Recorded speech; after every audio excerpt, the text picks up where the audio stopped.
We'll begin from last week where we left. We left at the 10 paramis. So we started it, but the recording also couldn't happen.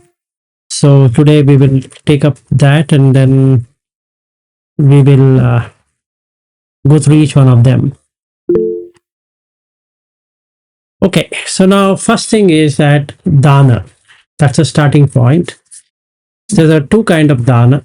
Dana as in giving something. Just give something.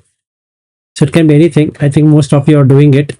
But basically we need to watch what happens when we give. It's not about giving as in giving.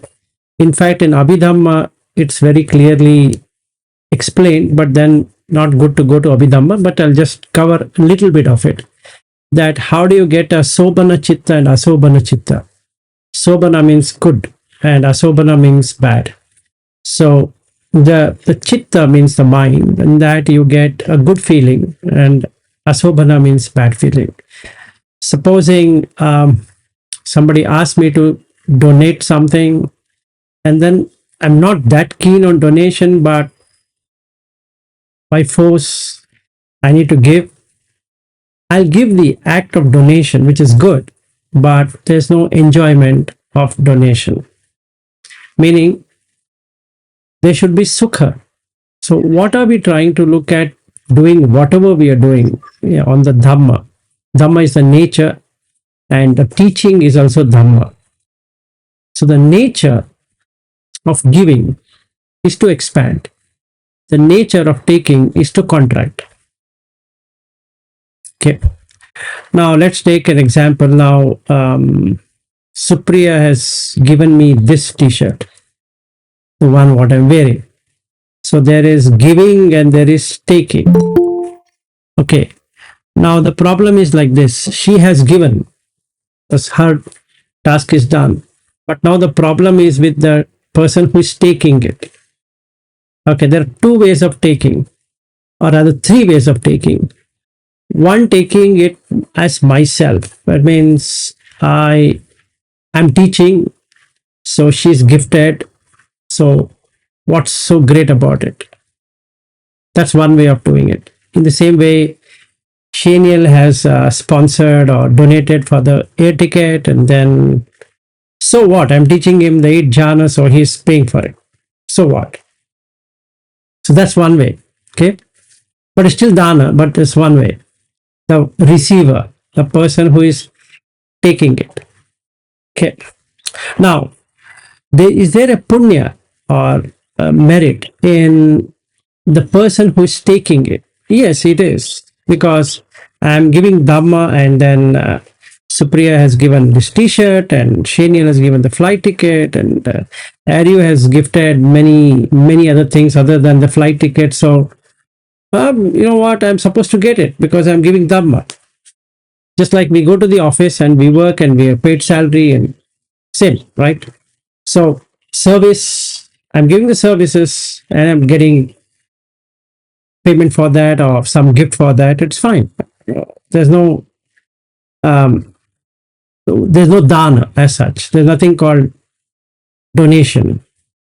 You're not doing any favor to me, and Shaniel is not doing any favor to me by sponsoring for the flight ticket, or Ari didn't do any favor by giving me the flight ticket and then I coming and staying at your home. You wanted it, so I came. That's it. Simple. That's one way. Okay. Still there is punya, because I'm doing work. So I'm giving you and you're paying for it, and service over. Right. So there's still a merit. So don't think there's no merit. Okay. First one. Second one, the giver feels there's no other way except for giving, and the person who is taking it will feel he's giving, let everything go back to him. Okay, this is very strange thing. That is, she gives the t-shirt, the punya, what she's getting, I would say that let it go back to her. Just like Shaniel giving the flight ticket, or you giving the flight ticket, let it go back. Okay. Now the third one is more important than the second one, where you have chaga, which means giving up completely. That means she giving the t-shirt, there's no t-shirt at all because I'm not receiving anything. It's not for my consumption because it doesn't belong to me. Neso mama, first thing. Neso aham asmi. This doesn't belong to me. This is not mine. This doesn't belong to me. This is not myself. So that becomes chaga or tyaga, which means giving up. You just give up. That means even though she has given the t-shirt or somebody has donated something like Shaniel giving the flight ticket or you giving the flight ticket, it doesn't belong to me. It doesn't matter which class of the airline been booked. Doesn't matter. It never belonged to me. And then the question can be asked. That means you are not going to sit in the flight. Yes and no. Yes from conventional standpoint and no from any other standpoint. Okay, so this third one, okay, creates environment for sila, morality. The third one. So the first one we start, the second one we develop, and the third one completes the sila. That means there is no need for establishing sila.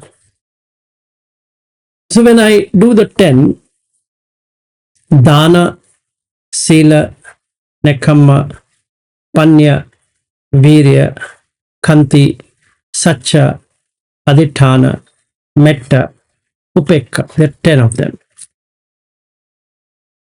So now para, mita, paramita. Para, like we looked at last week, is from this shore to that shore. So these are the 10 steps to go from this shore to that shore. From the shore of the samsara to the shore of the nissarana. Okay, nissarana means non going around. Samsarana means going around. Nissarana means cutting it off.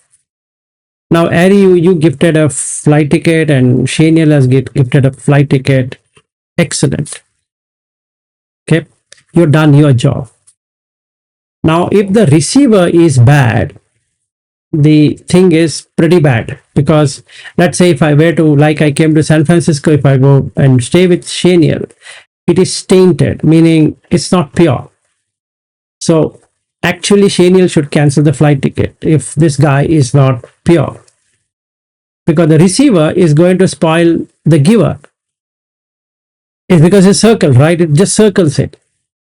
So the first thing is if the sila is not good, because the dana is not good. So you understand how this is working. Not the dana of you or Shaniel. It is about the dana or from Supriya who is given this, or all these people gifting me so many things. It's not that. That's not their problem. It's my problem.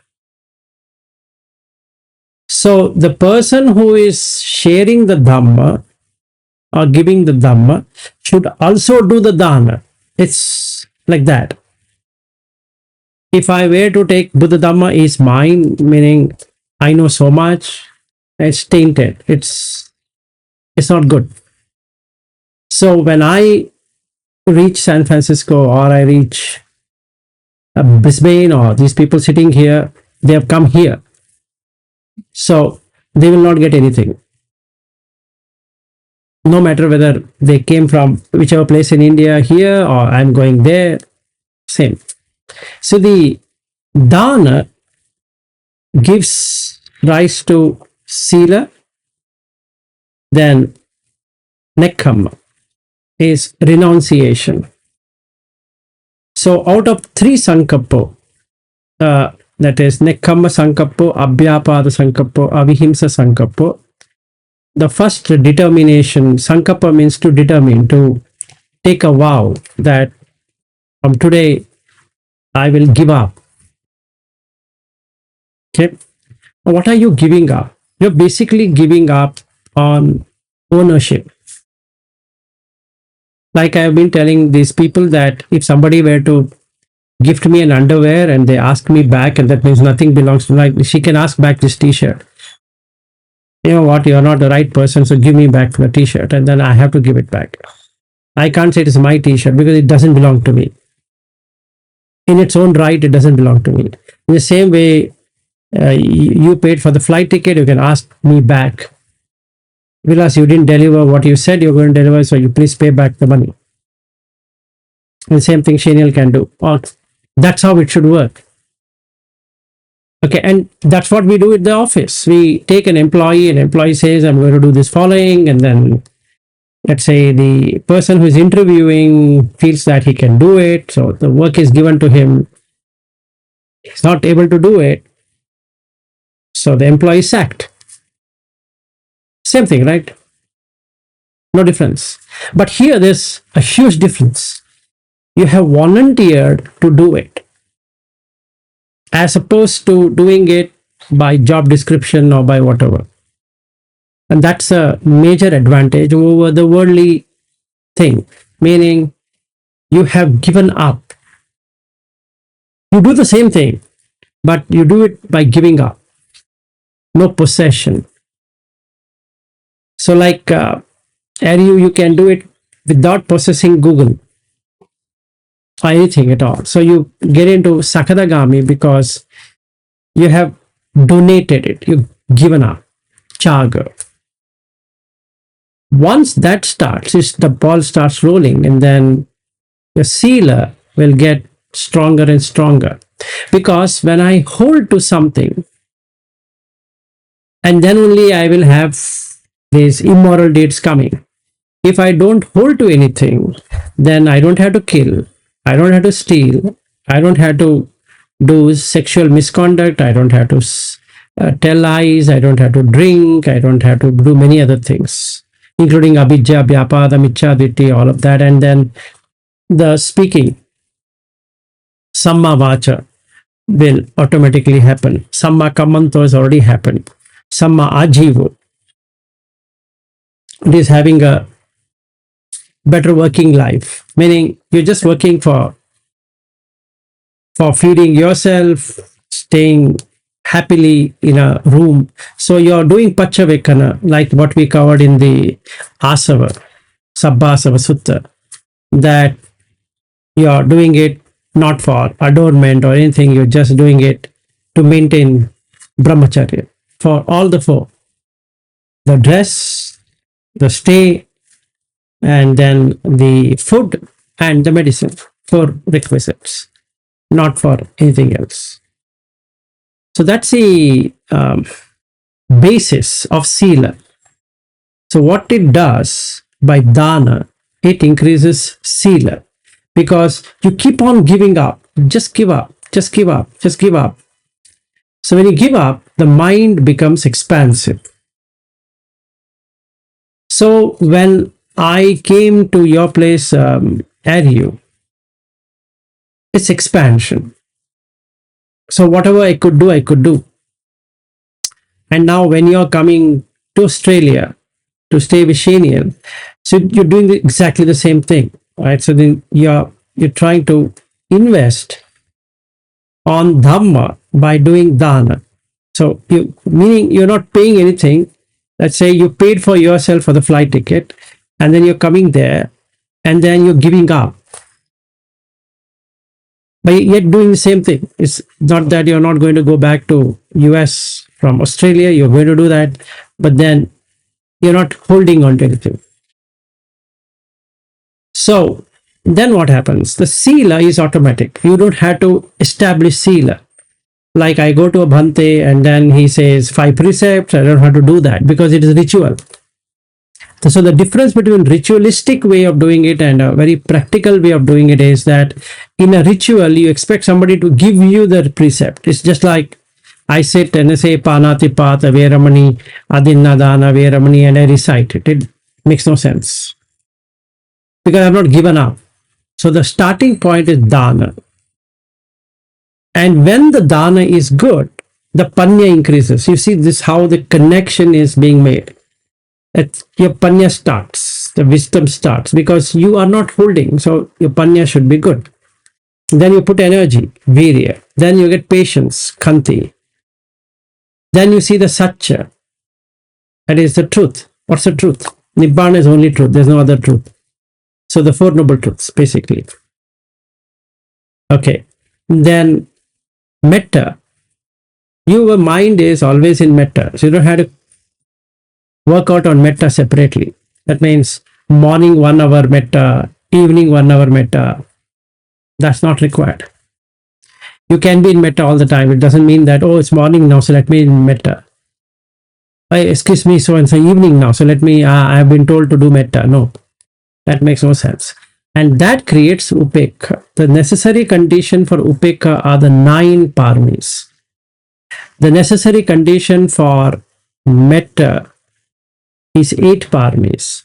The necessary condition for aditthana is 7 paramis, like that. So you keep on going back and then come back to dana.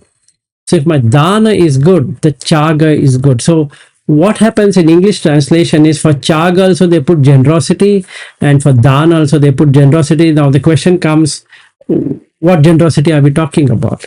In chaga, it is giving up. In dana, you are just giving something. So you started doing something.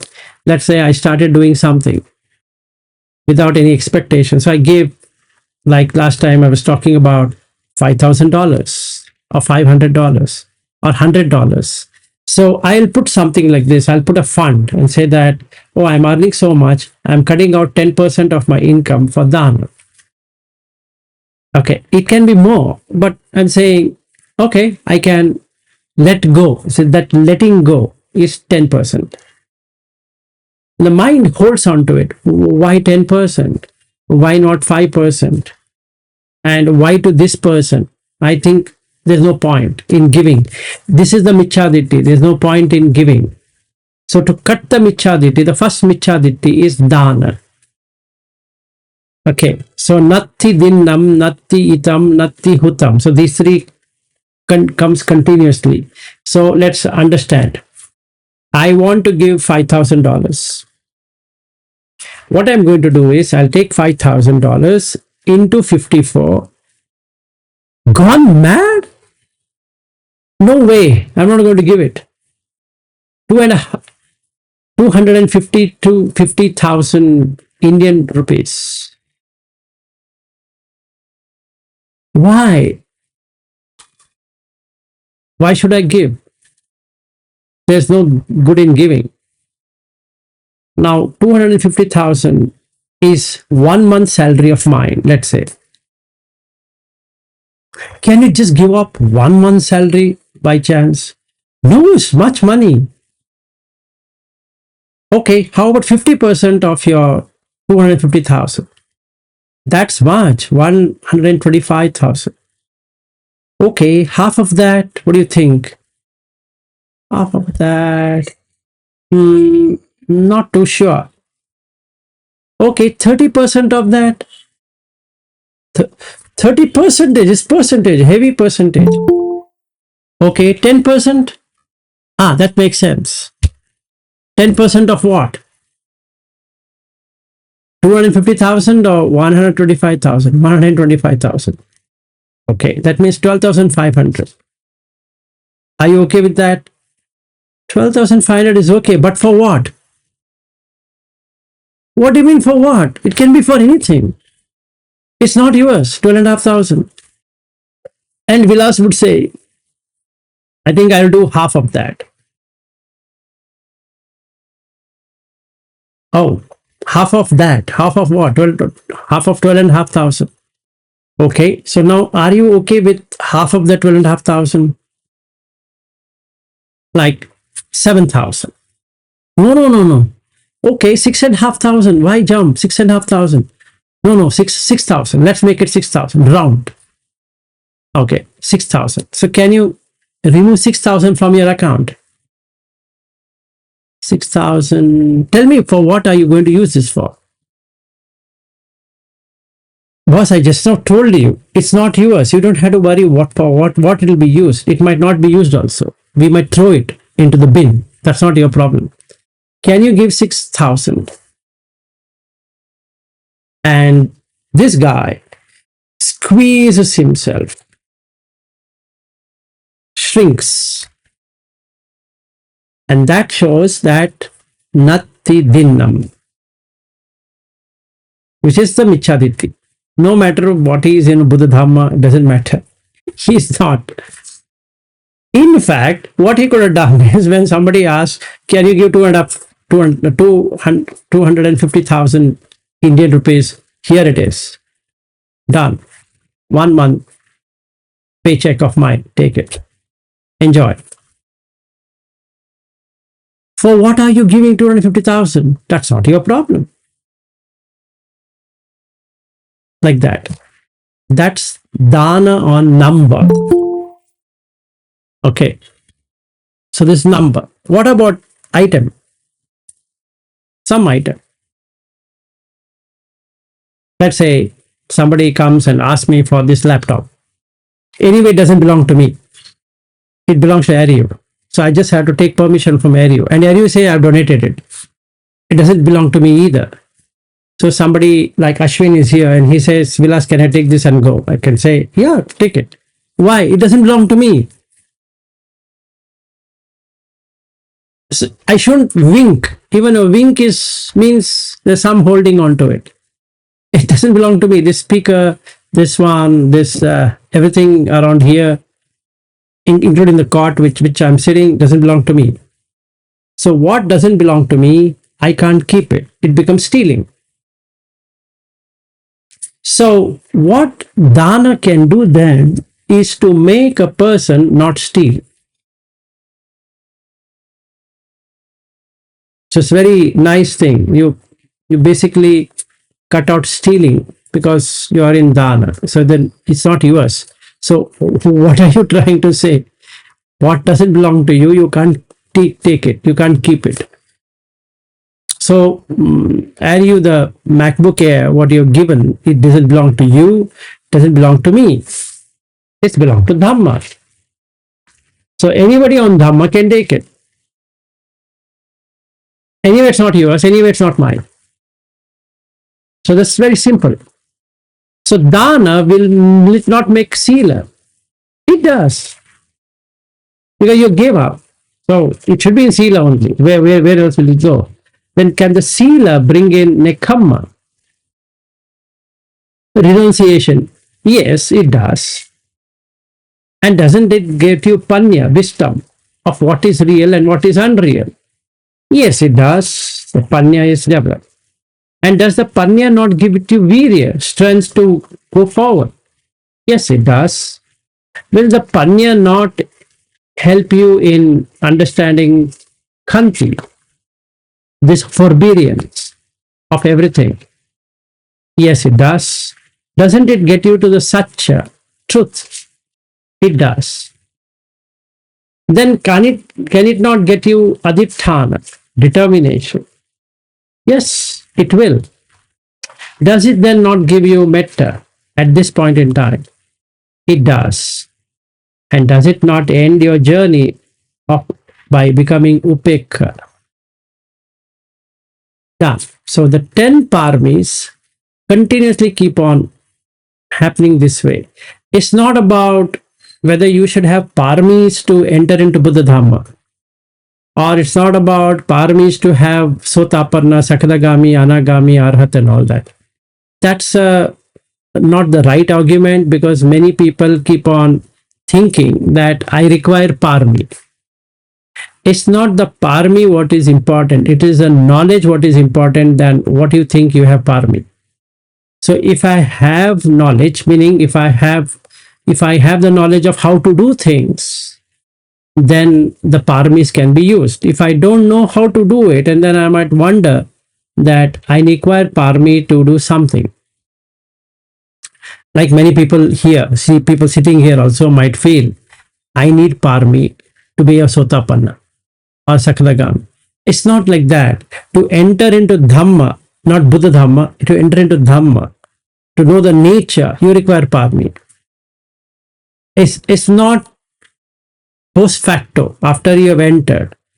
It's for entry, you require a limited amount of parami, because when you hear to the Dhamma, then your mind has to get dislodged from the sensual to non-sensual. For that, you require partner of any kind, or it doesn't matter whether dana, sila, like that, of anyone.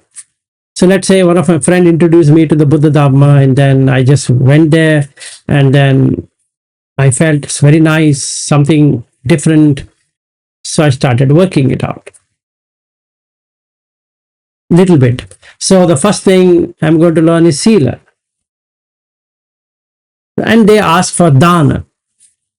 Now, what dana should I do? Anything as a dana. It doesn't matter what you do or what I do. So then, what is the highest dana then? Is there a highest and the lowest dana? So if you are helping somebody on the path, is the highest dana. Why? Because you have given up everything. And hence, that person is the highest. Meaning, what do you mean by everything? It means he is on understanding Dhamma himself. So he is applying the Dhamma. So then he becomes a Kalyana Mitra, which means a spiritual friend. And that spiritual friend comes up with Noble Eightfold Path. So he has seen for himself Samadhi, right view. And how does he see right view? At Sotapanna, he sees right view. He starts with Saddhanusari, knowing what needs to be done, or Dhammanusari, going on the Panya, that is wisdom side. Then he becomes a Sotapanna. So what it means is that he has seen the arising and passing away of everything, which includes five khandas, or in terms of dhatu, or the sense doors, or whatever it is. He knows all of it, basically, for himself. Now that's the starting point to enter into jhana. Once a person is a sotapanna. Till that time, it is not going to be a right time to enter into jhana. So he can try first jhana, but he might not be able to get the remaining jhanas because it's not ripe. It's like a tree not having the ripened fruit. So he can be on the first jhana for a limited amount of time and then just be there, just be there, just be there. And then it develops. Then, if he were to do from Sotapanna to Sakadagami, he is entering into second, third, fourth jhana. So what happens here is that without effort, he can do 2, 3, 4. The second is the piti, third is joy, the sukha is happiness, and the fourth one is upeka. The last one, what we're talking from sila, like that, from dana, sila, like that to upeka, this is the same one, what is happening here. Gets into upeka, which is equanimity. Now let's spend some time on what's being equanimous. What's equanimity? What's the meaning of it? So the three kind of feeling, one is a sukha, which is pleasant, which second one is dukkha, which is unpleasant, and third one is neither pleasant nor non-pleasant, but in English they write neutral. That's not, there's no feeling called as neutral. You're not able to decide upon whether at this point in time it's pleasant or it's unpleasant. Cite an example. Yesterday I was chatting with Shaniel, and then I asked him, oh, you'll be booking ticket next week or later, because anyway we have a lot of time, so he doesn't have to kill himself to book it. He said, I already booked it. Now the anxiety starts in a normal person to know what the ticket is. Okay, now if he starts watching, three feelings are going to come: sukha, pleasant; dukkha, unpleasant; neither pleasant nor non-pleasant. Adukha, asukha, vedana. There's nothing called as neutral. I'm yet to decide. So he said, I'm going to email it. I've gone to my Gmail, started refreshing, and I get a mail, Shaniel Dio, flight ticket. I am now neutral, not real neutral, adukha, asukha vedana. This vedana is still not taken into a dukkha vedana or a sukha vedana. Now the PDF document, I click. I expect it to be an economy ticket, but I see something else, sukha. But I expected a business class ticket, and then he has sent me economist ticket, dukkha. But I'm not going to tell to Shaniel that, you know what you did, you should have booked me a business class, or he's booked a business class. Hey Shaniel, you know what? Thank you so much, man. You booked me. That shows he's in sukha. So rather he can cancel out the ticket, because no use in sponsoring this guy to come there. He's doing a biggest mistake. Actually, if I show the excitement, because I've already gone into a sukha vedana, or I've gone into the dukkha vedana. So I'm not going to talk to Shaniel in a proper way. Okay, yeah, Vilas, did you get the ticket? Hope everything is okay. Yes, sort of okay. What do you mean, sort of okay? No, it's fine, Shaniel. What do you mean it's fine? But I'm getting frustrated. I was expecting a business ticket. He's given me a economy ticket, and 12 hours journey, an economy flight, like we do in the office, right? We negotiate 7 hours, above 7 hours, I need a business class ticket. I can't say it. So, and in India, it's called as a cattle class, economy class. So who's going to go in a bullock cart and something like that? And then the company will say, okay, we'll give you a business class ticket. Wow, great, thank you. So in this particular case, in the case what I'm giving an example is, I should have neither dukkha nor sukha vedana. No, that's not the one we are talking about. Upekha means perfect equanimous, neither mental agreement, nor mental disagreement, nor physical discomfort, nor physical comfort, away from all the four. Away from all the four. Now, how that would be? There won't be a single shake in the chitta, in the mind. So when he sent me, I just opened it, because he had sent me the ticket, opened it, closed it. Oh, done. And I showed it to Ashwin, because he was there along with me, just showed him the ticket. I said, what a great person he has done, and thanks for that. And all the merit, let him go back to him. Simple. And then what happens? I have not taken it. Taken it in the sense, I have not eaten it. Even though it says my name. Why? If I am not equanimous, I can't do anything by going into his house. It's a waste of 40 days. It's of no use. So, this renunciation, if I were to do it, it's much better. Because that's how it should be. So, we are able to see the feeling, three feelings: sukha, dukkha, adukha, sukha. Don't consider neutral. It's not neutral feeling. You're yet to decide whether it is going to be a dukkha vedana or it's going to be sukha vedana. Like an example, she has gifted this t-shirt, and I removed that packing, and then that is dukkha. It fits me. Sukha. Not able to really make out whether it is going to lean this way or that way. Is not upekha. It is actually adukha sukha. Neither pleasant nor non-pleasant. What's upekha then? This body requires some covering. So she has donated something to cover. Thanks to her for giving me a cover. So just stood in front of her. I asked, is it fitting?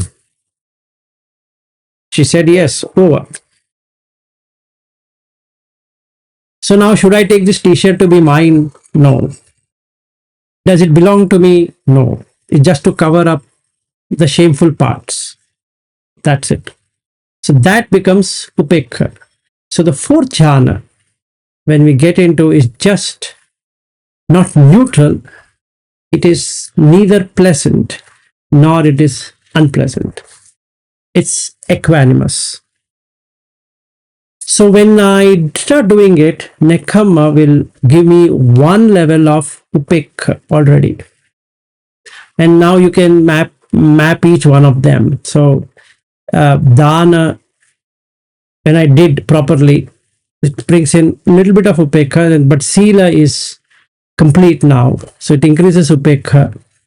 Then Nekhamma increases again upekha. Like this, upekha keeps on increasing.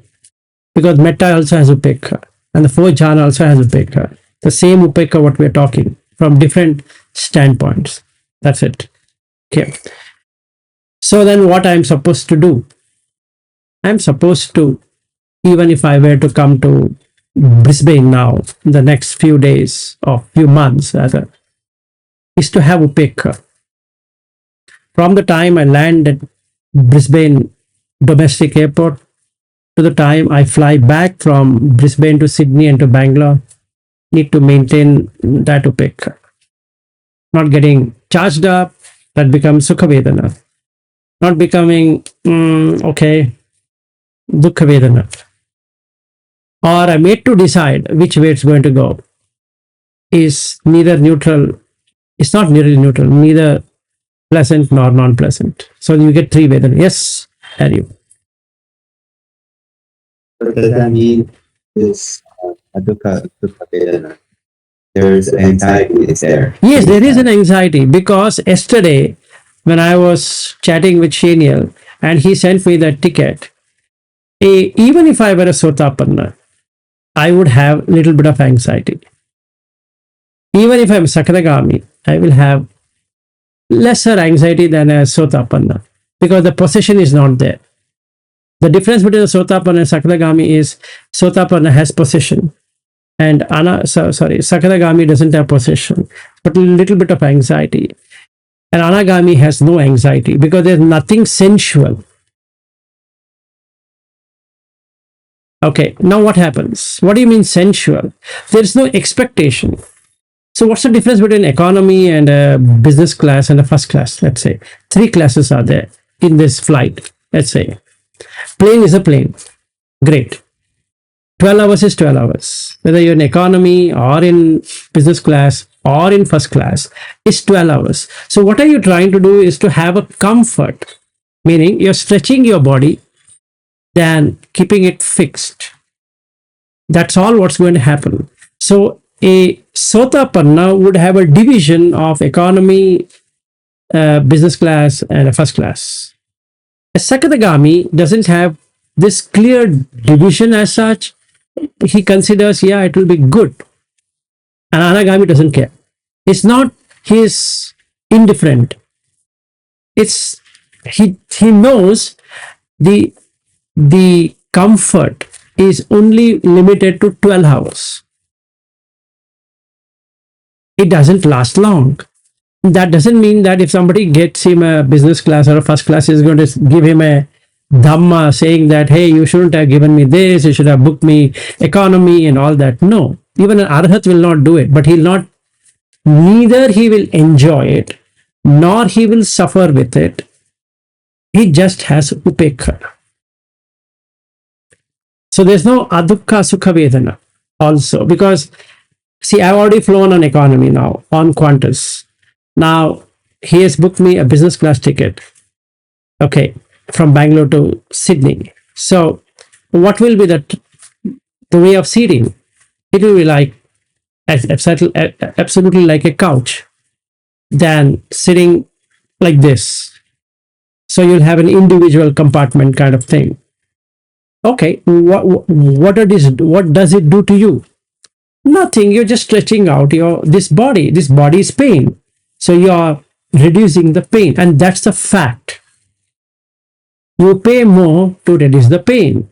You pay less to keep the money, but yet have the pain. So the question is, do you want to have a body pain and you can't pay for it? Okay, adjust to it. If you can pay for it, just let go of the body pain and do exactly what you were doing while sitting in economy. You would have gone on switch off mode. If you're on business class, go to switch off mode, and you are in executive class or first class, and then you go on a same mode. And that's it. So upekha. It didn't matter because the airplane is the airplane. So it doesn't do anything much than that. Yeah, so somebody has designed the plane in such a way that you can have some comfort and all of that. Very nice. Thank you so much. And sit. Don't have to worry about how much it costs, how much I'm saving, and all that. That is possession. A general person, a normal putujana, because childlike, when he's booking the flight, he looks at the cost because he wants saving. And if he wants to feel happy, oh, I saved. At the cost of what? At the cost of body pain. Simple as that. Because he doesn't know how to switch off. If he switches off, there's no body pain. But he doesn't know how to switch off. So he has body pain. Or she has body pain. What about a sotapanna? Does he have body pain? Yes, he would. But he doesn't know how to switch off either. How about a sakatagami? He knows a little bit of switching off. How about anagami? He can switch off. How about an arhat? He can completely, he's always switched off mode. There's no on mode. So it doesn't matter. So if an arhat were to fly from Bangalore to Brisbane, what he would do? Exactly do what anagami is doing, except that he doesn't even have a little bit of avidya. There's nothing much different between an anagami and an arhat. The only thing is there's no avidya because there's no rupa raga or arupa raga. Where an anagami has that hanging on to that rupa jhana and arupa jhana. So that's the difference what we can find between the anagami and arhat. They both would behave exactly the same, except that the only thing which is great in an arhat is that he doesn't have avidya at all. Now let's understand what is this avidya business in more clear perspective. Vidya means knowledge of everything. Arising, staying, passing away. Avidya means you don't have full knowledge of how it arises, how it stays, how it passes away. So, why does an anagami not have it? Because of one single factor, restlessness. That hindrance he is not able to let go. Now we might ask a question, why he has restlessness? Because he wants to be in jhana. Okay. And he believes that jhana is good for him. In fact, it is, but he has to let go of it because that is a hindrance. That is it's not a kama one, but it holds on to it. Craving is there. Craving shouldn't be there even for jhana, but unfortunately, this anagami has craving for jhana.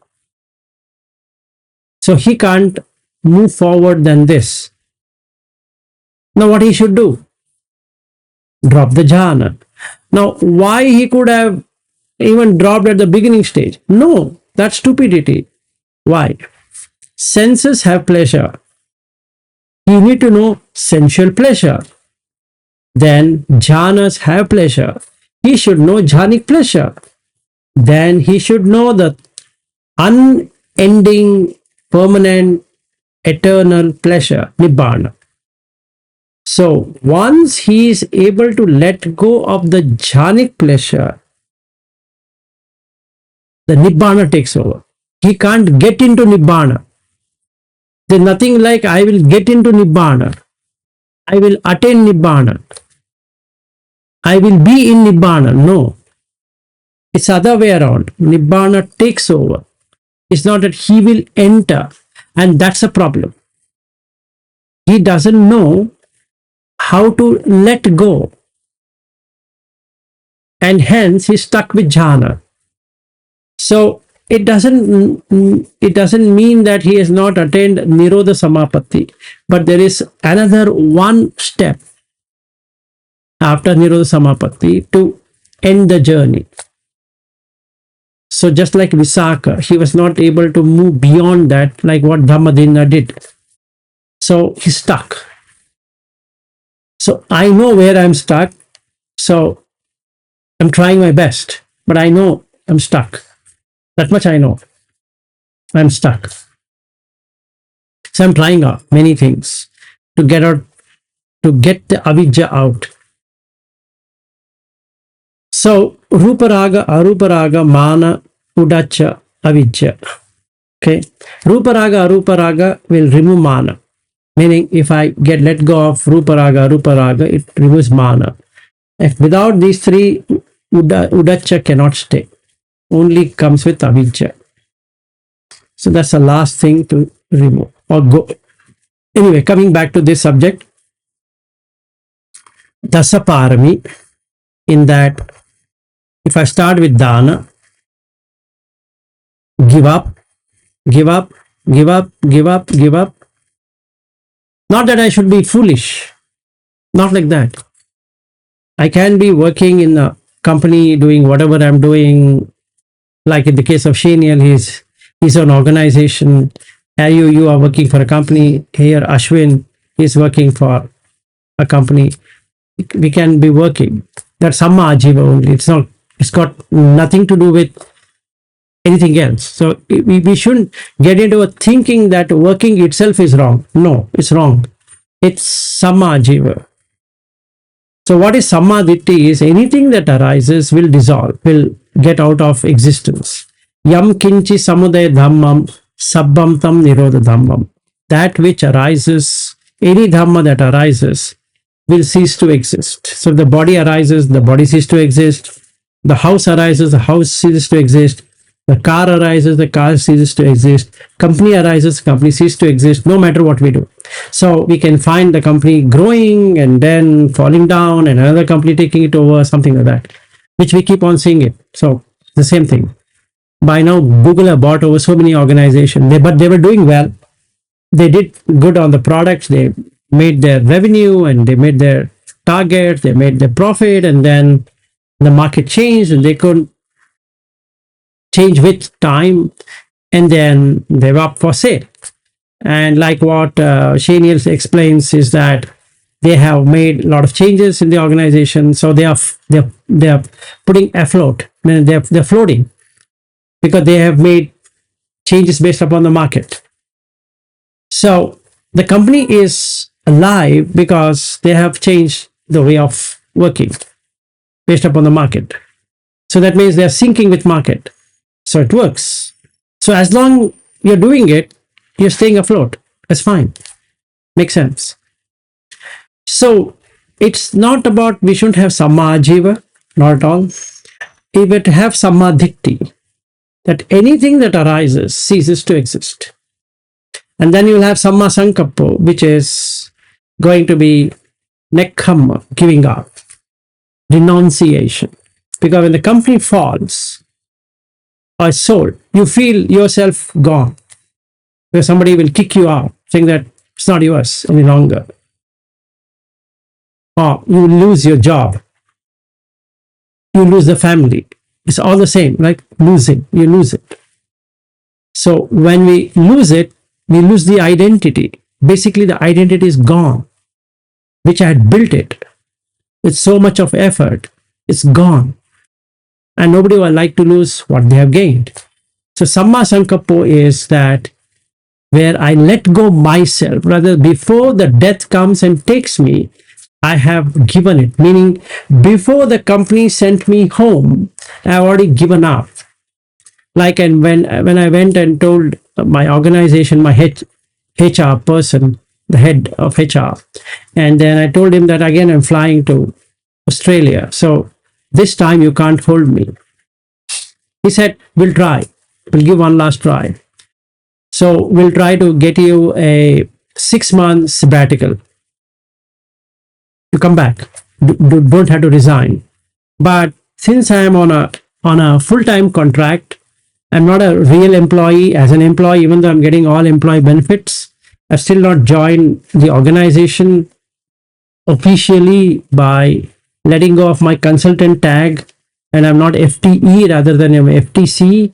So the global HR said that if he was an FTE, we would have given him 6 months sabbatical. Now that he doesn't have, he has to quit. And my HR came and told me, Vilas, I tried and we couldn't keep you. I said, excellent. That's what I told you. You can't hold me. Hey, not so fast. We might even hire you back. I said, whenever that happens, we'll see it. But right now, as it stands, I'm out of the organization. So basically, if I'm holding on to the organization, it's a most hard experience because I'm losing money and I'm losing position and I'm losing name, I'm losing fame. And the company has done me a lot of things in these 7 years. And they keep on doing things for me. Whatever I say, they do it. I say, I need this, they do this, that. So they have kept me more than what they should have kept me. So it's nice, but I have to let it go. Or they have to let it go. So you both have to let it go. So I've already given up. So there's no pain of losing the job. And at 53, losing a job is getting it back. Somebody hiring you is next to impossible. So did I get killed? No, I just gave up. So even if the company were to send me home for my lack of performance, I don't feel anything. There's no feeling. There's no unpleasant feeling. Promotion, pleasant feeling. I'm yet to get to know whether I'm going to be promoted or demoted. So there's neither pleasant nor unpleasant feeling. So after the appraisal, and the boss comes and say, hey, you know what? We want to give you this role and this is your hike in the salary. There's a pleasant feeling. And if the company guy says, if my manager says that you didn't really perform to the expectation, unpleasant feeling. And when he comes and sits in front of me, initially there's a neutral feeling. No, sorry, there's a neither pleasant nor unpleasant feeling. Let me not use the word neutral. But if I am on dhamma, I am in upekha for all the three. Neither I feel pleasant, nor I feel unpleasant, nor I have neither pleasant nor unpleasant. So all the three are gone. Just sitting. The sound comes and goes. He says, hey, Vilas, we are giving you a very, they gave me last year, they have given me a global role. So across the globe, I'm supposed to be doing on agile. So that's the role. Said, we would like to offer this to you. I said, okay, no worries. What exactly Akinchayat? What exactly? Akinchayat, no, Neva Sanya, Na Sanya. Yeah, it is like Neva Sanya, Na Sanya on a worldly level. But because you are not established anymore. I'm not established. No, I am established in anxiety. In a worldly life, you have an anxiety. There goes on a 4th step process. So first you have a doubt. So when the manager comes, there's a doubt. What is he going to say? There's a little amount of doubt. See, you know you're doing well, but you don't know how the manager sees. So you have a doubt. That doubt creates restlessness. Okay? That restlessness creates anxiety. And that creates suffering. So it's not neither perception nor non-perception. What we are talking about is jhanic thing is it doesn't have this. But if you do, that manager is not itself is a manager that time. No. If the person is on dhamma, yes. A normal person will not do. Even a sotapanna will not be able to do that. Whatever you're saying. Only a sakadagami can do it because he doesn't have possession. He doesn't get possessed. That 8 worldly possession is not there. So sukha dukkha is not there. Punya is not there, like that. He doesn't have any one of those. So it's easy for him to do that because he's not associated. So he can cut off. Yes. Basically, that's what it is. So it's not the same, but he will have adukha asukha vedana all the time. So let's say we were supposed to go by bus. We stand in this place, and the bus is not arrived. There is an doubt what time the bus is going to come, and then the next one, restlessness will be there. Even an anagami will have the same kind of restlessness to enter into jhana. Here we are planning about the bus, and the third one is you will have anxiety. That anxiety is going to be there, even though you're neutral, meaning neither pleasant nor unpleasant, because you're not able to say whether it's pleasant or unpleasant. You see the bus coming, it's not full, you feel pleasant. If the bus coming and you feel, oh my god, it's full, it's unpleasant. So you're just waiting for the time when it becomes either of them known. It's like you tossed heads, you win, tails, you lose, and in the air it is neither pleasant nor unpleasant.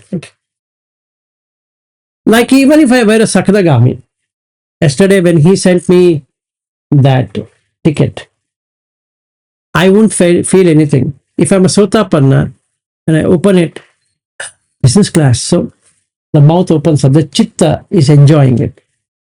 A little bit of enjoyment.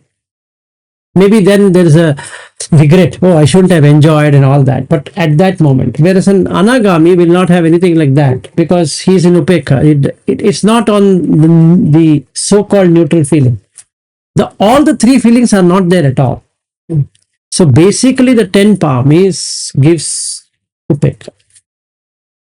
So you do dana, then that we give up, then you have sila established, then you have the nekhamma, then the nekhamma gives rise to panya, the panya gives rise to virya gives rise to khanti gives rise to satcha gives rise to aditthana gives rise to metta, and metta gives rise to upekha. What I understood, it's not only the money. Whatever asava, what we take in asava, we have to give up that asava. Exactly. Then Just give up. And come to the upekha for that asava. Yeah, because in the anagami there is no kama asava. But he has bhava asava. In an aharat there is no bhava asava also. So the bhava here is ruparaga is the bhava for the anagami. Okay, whereas in the case of a Sakadagami, he has little bit of Kamachanda and Vyapada because there's some expectation. In the case of Sotapanna, he has all of them intact. So finding the asava and giving up the asava is the main crux. So the parami is for understanding the asava and giving up the asava. That brings to the end of our session. Asava Sutta. Completed in this way.